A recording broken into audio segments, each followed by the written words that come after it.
दोस्तों, एक शख्स ऐसा जिनकी कहानी सुनते ही रोंगटे खड़े हो जाते हैं। 32 साल के जैसलमेर के इस शख्स के सिर की हो रही तलाश, हाथ से उठा लेता था यह ऊंट, इतनी ताकत।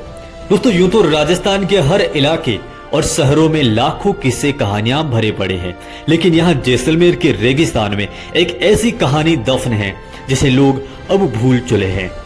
इसी खूबसूरती शहर और रेगिस्तान में मौजूद है सोनार किला, जिसे देखने के लिए देश विदेश से लाखों टूरिज्म आते हैं।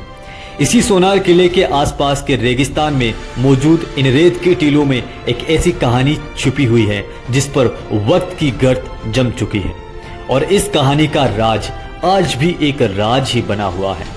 दोस्तों, इस कहानी का किरदार 60 साल का कर्णाराम है, जिसके इर्द गिर्द इस पूरी कहानी का ताना बना बुना हुआ है। कर्णाराम के नाम दुनिया की दूसरी सबसे लंबी मूंछ रखने का Guinness book of world record दर्ज है। वही जैसलमेर का मशहूर नड़वादक भी था। दोस्तों, कर्णाराम भील 80 के दशक में सोनार किले की शान हुआ करता था। सोनार किले के पास बंजर और रेतीली जमीन पर कर्णाराम की कब्र आज भी मौजूद है, लेकिन यह कब्र किसी आम कब्र की तरह नहीं है। बस कुछ पत्थरों से ढककर कर्णाराम को उसके बेटों ने इसी जगह दफना दिया था। हिंदू रीति रिवाज के हिसाब से कर्णाराम का दाह संस्कार होना चाहिए था, लेकिन कर्णाराम के परिवार ने उसकी मौत के 31 साल गुजरने के बाद भी आज तक उसका अंतिम संस्कार नहीं किया है। बस यही वो राज है जो कर्णाराम की पूरी कहानी और उसकी मौत के राज को और भी गहरा कर देता है। दोस्तों, दरअसल कर्णाराम भील और सोनार किला एक दूसरे से जुड़े हैं। यही सोनार किला 32 साल पहले एक खौफनाक, दर्दनाक और एक सनसनीखेज बदलने का गवाह बना था। 2 जनवरी 1988 को कर्णाराम भील अपनी ऊंट गाड़ी पर पशुओं के लिए चारा लेने के लिए घर से निकला था। चारा लेने के बाद वो सोनार किले के पास से गुजर रहा था, तभी अचानक कुछ लोगों ने उस पर हमला कर दिया। चूंकि हमला पीछे से हुआ था, इसलिए कर्णाराम संभल ही नहीं पाया और मौका देखकर कर्णाराम के दुश्मनों ने उसका सिर धड़ से अलग कर दिया। कर्णाराम के दुश्मनों ने उसकी हत्या करने के बाद जो वो और भी हैरान कर देने वाला है। कर्णाराम के कत्ल के बाद उसके कातिल उसका कटा सिर अपने साथ ले गए, लेकिन उसके धड़ को उसकी ऊंट गाड़ी पर रखकर उसके घर की तरफ रवाना कर दिया था। सिर कटने के बाद कर्णाराम का बेजान जिस्म ऊंट गाड़ी पर उसके एयरफोर्स कॉलोनी वाले घर तक पहुंचा। जब घर के पास ऊंट गाड़ी रुकी तो सभी हैरान रह गए। दोस्तों, कर्णाराम की मौत हो चुकी थी, लिहाजा उसके परिवार ने उसके सिर की तलाश शुरू कर दी। जब कर्णाराम के परिवार ने पता करना शुरू किया तो उन्हें पता चला कि कुछ लोगों ने सोनार किले के पास कर्णाराम की हत्या कर दी थी। इसके बाद कर्णाराम के परिवार ने किले की बगल की झाड़ियों में इस उम्मीद के साथ कर्णाराम के सिर को तलाशना शुरू किया कि सिर मिलने के बाद वो अपने रीति रिवाजों से उसका अंतिम संस्कार कर देंगे। लेकिन आज 31 साल बीतने के बाद भी कर्णाराम के परिवार को उसके सिर की तलाश है, ताकि वो कर्णाराम का अंतिम संस्कार कर सके। कर्णाराम के बेटे बोधूराम ने बताया कि दुनिया कहती है कि तुम्हारे पिता तो बिना सिर के ही दफन हैं।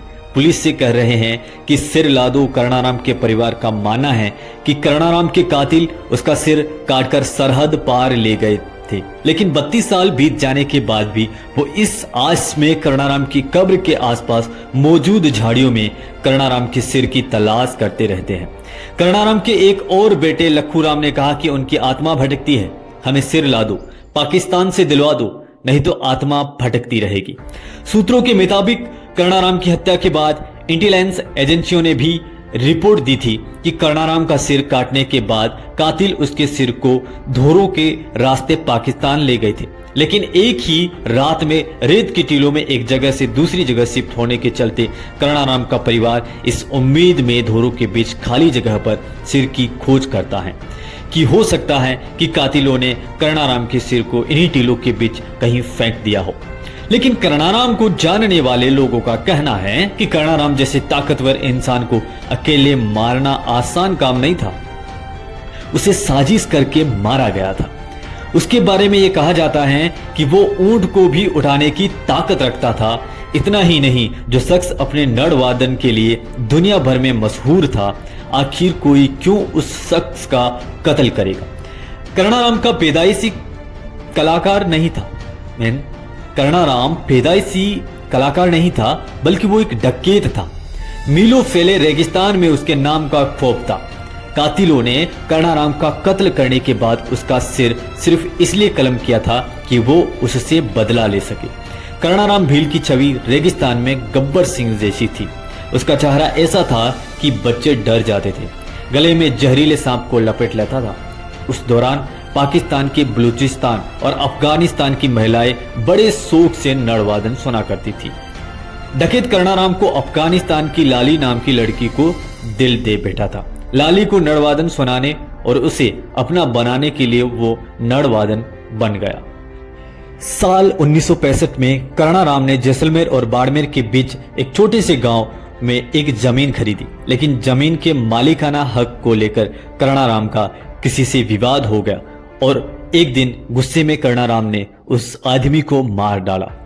उसके बेटे के सामने ही उसको गोली मार दी, लेकिन उसके बेटे ने कर्णाराम से बदला लेने की कसम खा ली। इसके बाद कर्णाराम को गिरफ्तार कर लिया और उसे उम्र कैद की सजा सुनाई गई थी। लोगों के मुताबिक जेल में अपनी सजा काटने के दौरान कर्णाराम ने जैसलमेर की जेल को अपने नाखूनों से फाड़ दिया था और वहां से फरार हो गया था। लेकिन जेल से भागने के कुछ ही दिनों बाद कर्णाराम को दोबारा पकड़ लिया गया, लेकिन मूंछ और नड़वादन की कला के चलते उसे तब पैरोल मिल जाता था जब किसी भी वीआईपी के सम्मान में लोक संगीत का कार्यक्रम होता था। उसी दौरान तत्कालीन राष्ट्रपति ज्ञानी जैल सिंह जैसलमेर आए थे। पूर्व राष्ट्रपति ज्ञानी जैल सिंह तब जैसलमेर आए तो कर्णाराम पैरोल पर बाहर था। उसे नड़वादन के लिए बुलाया गया। कहते हैं कि उसने नड़वादन से जेल को मंत्रमुग्ध कर दिया था। उसका सजा कम हो गई। पुलिस 32 साल बाद भी ये पता नहीं लगा सकी कि कर्णाराम के हत्यारे पाकिस्तान में है या हिंदुस्तान में, और उसका कटा सिर उन्होंने कहां छिपाया है। अलबत्ता 32 सालों के दौरान इतना जरूर हुआ कि पुलिस ने इस केस की फाइल बंद कर दी थी। यानी कर्णाराम के कटे सिर का राज 32 साल बीत जाने के बाद आज भी एक राज ही बना हुआ है। कर्णाराम राजस्थान में कितना मशहूर है, इस बात का अंदाजा आप इसी बात से लगा सकते हैं कि कर्णाराम की मौत के बाद उसकी याद में जैसलमेर में हर साल एक मूंछ प्रतियोगिता आयोजित करवाई जाती है। धन्यवाद।